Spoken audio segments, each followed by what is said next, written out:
Assalamualaikum warahmatullahi wabarakatuh. Kami dari kelompok 6 akan mempresentasikan mengenai bab 15, 16, dan 17. Sebelumnya, perkenalkan saya Galanda Herawati dengan NIM 061 dan teman saya Nanda Valina dengan NIM 386, Nabila Aulia Putri dengan NIM 389, dan Dela Tiastuti dengan NIM 055. Pertama, saya akan menjelaskan tentang dilematika full adoption pada aktualisasi sektor publik. Yang pertama, teman-teman apakah tahu apa sih akuntansi berbasis akrual itu? Nah, akuntansi berbasis akrual itu adalah suatu basis akuntansi di mana transaksi ekonomi dan peristiwa lainnya diakui, dicatat, dan disajikan dalam laporan keuangan pada saat terjadinya transaksi tersebut, tanpa memperhatikan waktu kas atau setara kas diterima atau dibayarkan. Di sini ada dua konsep. Yang pertama, pengakuan pendapatan. Pengakuan pendapatan adalah suatu konsep ketika perusahaan mempunyai hak melakukan penagihan atau suatu transaksi. Yang penting adalah tentang kapan kas benar-benar diterima. Misalnya, muncul akun piutang tidak tertagih, yakni penghasilan sudah diakui tapi kas belum diterima. Yang kedua, pengakuan biaya. Ini pengakuan saat kewajiban sudah terjadi namun biaya belum dibayarkan. Misalnya, utang usaha yang jatuh tempo. Yang selanjutnya, dilematika aktualisasi sektor publik. Nah, ini ada beberapa. Yang pertama itu sistem akuntansi dan IT basis system.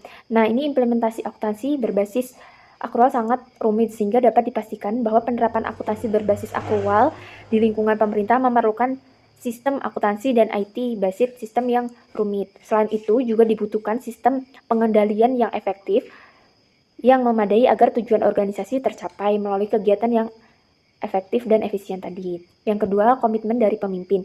Nah, pimpinan yang mendukung merupakan kunci dari keberhasilan suatu perubahan. Lemahnya komitmen pimpinan suatu kerja, khususnya penerima dana atau dekonstruksi, menjadi penyebab kelemahan penyusunan laporan keuangan pada berbagai kementerian atau lembaga.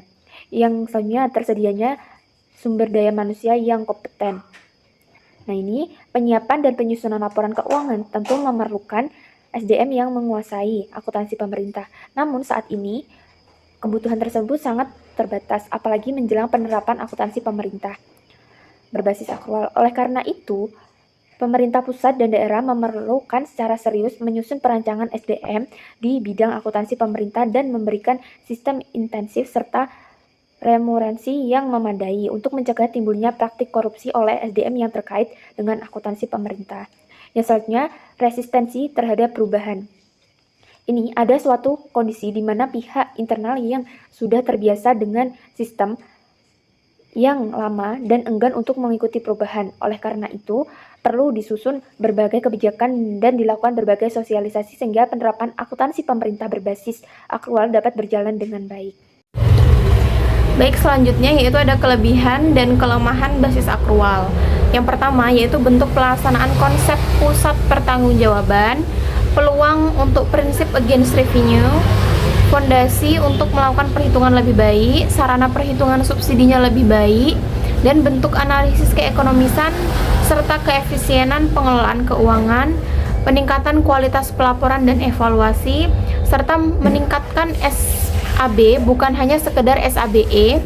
Kemudian yang terakhir yaitu bantuan penerapan pendekatan antara kinerja dan juga MTEF dalam anggaran. Kemudian standar akuntansi sektor publik di Indonesia. Standar akuntansi sektor publik adalah acuan dalam penyajian laporan keuangan di Indonesia. Itu diatur dalam PP atau Peraturan Pemerintah Nomor 71 Tahun 2010. Sektor publik menggunakan dualisme standar. Yang pertama yaitu digunakan untuk pengelolaan sektor publik sebagai kekayaan tidak dipisahkan. Yang kedua yaitu dipisahkan dikelola oleh BUMN dan juga BUMD. Kemudian Peraturan Pemerintah Nomor 71 Tahun 2010 tentang SAP, yaitu ada SAP yang diterapkan pada PP Nomor 71 terdiri atas KK dan PSAP. PSAP sendiri terdiri dari PSAP 01 yaitu penyajian laporan keuangan, PSAP nomor 02 yaitu LRA berbasis kas, PSAP 03 yaitu laporan arus kas, PSAP 04 yaitu catatan dan laporan keuangan, PSAP 05, akuntansi persediaan, PSAP 06, akuntansi investasi, PSAP 07, akuntansi aset tetap, PSAP 08, akuntansi konstruksi dalam pengerjaan, PSAP 09, yaitu akuntansi kewajiban, PSAP 10, yaitu koreksi kesalahan, perubahan kebijakan, perubahan estimasi, dan operasi yang tidak dilanjutkan. PSAP 11 itu laporan keuangan konsolidasi, dan PSAP 12 itu LO. Kemudian penyusunan laporan keuangan menurut PP nomor 71 tahun 2010, yaitu yang pertama SAP basis akrual, yang pertama ada LRA, yang kedua ada neraca, yang ketiga ada LAK, dan yang keempat ada CALK. Kemudian kalau pelaporan finansial, yang pertama itu ada neraca, yang kedua itu ada LO, yang ketiga itu ada laporan arus kas, yang keempat itu ada LPE. Kemudian untuk laporan pelaksanaan anggaran itu ada yang pertama LRA berbasis kas dan juga SAL. Saya Delatia Stuti. Di sini saya akan menjelaskan terkait pernyataan standar akuntansi keuangan atau PSAK nomor 45, di mana PSAK nomor 45 ini membahas tentang pelaporan keuangan organisasi nirlaba. Nah, apa aja yang dilaporkan atau laporan keuangannya itu ada 4, yaitu laporan posisi keuangan pada akhir periode, laporan aktivitas, laporan arus kas, dan juga catatan atas laporan keuangan. Nah, sebelum melaporkan keempat hal tersebut, sebaiknya kita itu dapat atau tahu untuk mengklasifikasikan dari aset neto. Nah, aset neto sendiri itu terbagi menjadi 3, yaitu ada aset neto terikat secara permanen, aset neto terikat secara temporer, dan aset neto tidak terikat. Nah, dari ketiga aset itu, kita dapat menjumlahkan perubahan melalui laporan aktivitas. Terus yang kedua ada laporan arus kas, di mana kita itu menyajikan informasi terkait penerimaan dan pengeluaran pada suatu kas di suatu periode, dalam suatu periode. Terus yang kedua ada perbandingan standar akuntansi sektor publik di Indonesia dan juga di Amerika. Di Indonesia sendiri, badan pengelolanya atau yang mengeluarkan itu namanya KSAP atau Komite Standar Akuntansi Pemerintah. Kalau di Amerika namanya GASB atau Government Accounting Standard Board. Nah, yang mengeluarkan itu ada SAP, kalau di Indonesia itu namanya Sektor Akuntansi Publik, kalau di Amerika itu ada GASB Statement. Terus yang ketiga dari laporan anggarannya. Kalau di Indonesia itu namanya laporan realisasi anggaran atau LRA. Kalau di Amerika namanya Required Supplementary Information atau RSI. Sebab yang ketiga yaitu peningkatan standar akuntansi internasional, di mana dia ini membahas sejarah dari pengembangan akuntansi internasional. Yang pertama itu ada proses peningkatan standar oleh IPSASB atau International Public Sector Accounting Standard Board, di mana di tahun 1997 IPSASB ini mengembangkan persyaratan IAS atau International Accounting Standard yang relevan untuk sektor publik. Nah, di tahun 2003 IASB itu menerbitkan revisi IAS melalui proyek General Improvement. Terus yang kedua ada sistematika IPSAS setelah revisi. Nah, IPSAS ini pengembangan dari IAS, yaitu International Public Sector Accounting Standard. Revisinya yaitu atas 11 pernyataan pada ED Exposure Draft nomor 26 dan pernyataan standar baru ED nomor 27 dan ED nomor 28 jika disetujui. Terus yang ketiga itu ada basis akuntansi keuangan dan anggaran. Nah, kalau menurut IPSAS, basis akuntansinya adalah basis akrual. Tetapi pembandingan antara anggaran dan realisasi pada penyajian laporan keuangan itu dapat berbeda, tapi juga dapat sama, tergantung kebijakan masing-masing. Terus yang keempat ada standar akuntansi sektor publik dan sektor komersial. Apakah harus konvergen atau paralel? Nah, kalau menurut tokoh R.N. Anthony, itu dapat digolongkan menjadi 3 alternatif. Yang pertama yaitu ada profit oriented, yang kedua ada tipe A non-profit, yang ketiga ada tipe B non-profit.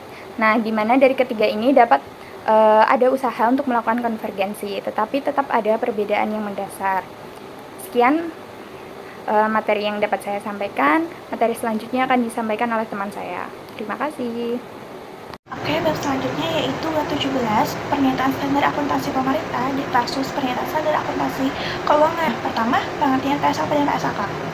PSAP digunakan oleh sektor publik seperti pemerintah dan pusat, daerah, dan entitas berkontabilitas publik, dibuat oleh Komite Standar Akuntansi Pemerintah atau KSAP dan ditetapkan dalam peraturan pemerintah. Sedangkan PSAK itu digunakan oleh entitas bisnis seperti perusahaan dagang, jasa, manufaktur, UMKM, koperasi, lembaga non-profit, hingga perusahaan besar yang disusun oleh IKI atau Ikatan Akuntan Indonesia yang mengacu pada standar internasional atau IFRS. Nah, untuk tujuan PSAP dan PSAK ya, PSAP itu bertujuan untuk memastikan pengelolaan keuangan negara transparan, akuntabel, dan dapat diaudit. Sedangkan PSAK bertujuan memberikan informasi yang relevan dan andal bagi pengguna laporan keuangan seperti investor, kreditor, pemilik, bank, dan manajemen.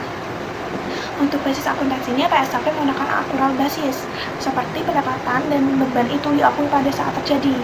Nah, sedangkan PSAK menggunakan akrual basis penuh pada saat seluruh laporan keuangan perusahaan. Nah, untuk jenis laporan keuangan PSAP itu ada LRA atau laporan realisasi anggaran, LO laporan operasional neraca, LAK atau arus kas, LPSAL, dan CLALK. Nah, sedangkan PSAK untuk jenis laporan keuangannya itu ada laporan posisi keuangan, laba rugi, perusahaan ekuitas, arus kas, pencatatan atas laporan keuangan. Nah, selanjutnya itu ada perbedaan PSAP dan PSAK. Nah, untuk fokus pelaporannya itu, PSAP itu berfokus pada pertanggungjawaban publik dan kepatuhan anggaran. Nah, untuk apakah uang rakyat itu dipakai sesuai rencana atau tidak. Nah, kalau sedangkan PSAK itu berfokus pada kinerja laba seperti keuangan dan efisiensi bisnis. Nah, ini untuk apakah perusahaan menghasilkan keuntungan dan bernilai bagi pemilik apa tidak. Nah, untuk dampaknya sendiri pada penyusunan laporan ini, PSAP penyusunan LK ini, laporan keuangan ini harus mengikuti standar APBN atau APBD dan menekankan kepatuhan realisasi anggaran dan akuntabilitas. Sedangkan PSAK itu berdampak pada penyusunan laporan keuangan mengikuti standar IFRS dan prinsip bisnis global dan menekankan laba, posisi keuangan, arus kas, dan kinerja perusahaan. Mungkin itu saja presentasi dari kelompok kami. Jika ada kesalahan kata atau ucapan, kami mohon maaf. Dan wassalamualaikum warahmatullahi wabarakatuh.